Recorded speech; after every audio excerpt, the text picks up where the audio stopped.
Audiobook do Livro dos Espíritos. Segunda parte, capítulo 7.4. Influência do organismo, questões 367 a 370. 367. Unindo-se ao corpo, o espírito se identifica com a matéria? A matéria é apenas o envoltório do espírito, como o vestuário é do corpo. Unindo-se a este, o espírito conserva os atributos da natureza espiritual. 368. Após sua união com o corpo, exerce o espírito, com liberdade plena, suas faculdades? O exercício das faculdades depende dos órgãos que lhes servem de instrumento. A grosseria da matéria as enfraquece. Assim, o invólucro material é obstáculo à livre manifestação das faculdades do espírito, como um vidro opaco é a livre irradiação da luz. Como vidro muito opaco.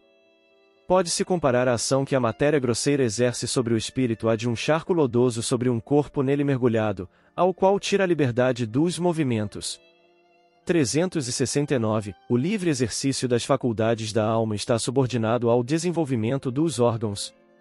Os órgãos são os instrumentos da manifestação das faculdades da alma, manifestação que se acha subordinada ao desenvolvimento e ao grau de perfeição dos órgãos, como a excelência de um trabalho está a da ferramenta própria à sua execução.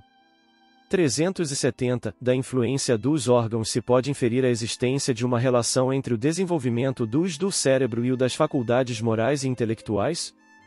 Não confundais o efeito com a causa. O espírito dispõe sempre das faculdades que lhe são próprias.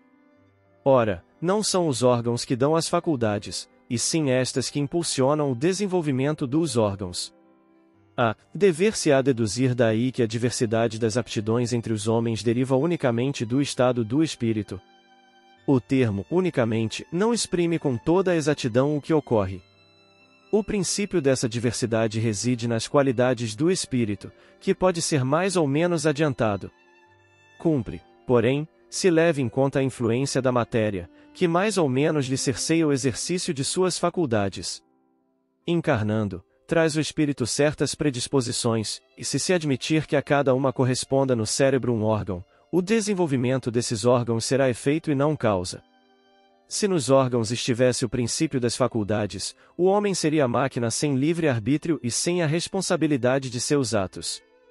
Forçoso então for admitir-se que os maiores gênios, os sábios, os poetas, os artistas, só o são porque o acaso lhes deu órgãos especiais, donde se seguiria que, sem esses órgãos, não teriam sido gênios e que, assim, o maior dos imbecis houvera podido ser um Newton, um Virgílio, ou um Rafael, desde que de certos órgãos se achassem providos. Ainda mais absurda se mostra semelhante hipótese, se a aplicarmos às qualidades morais.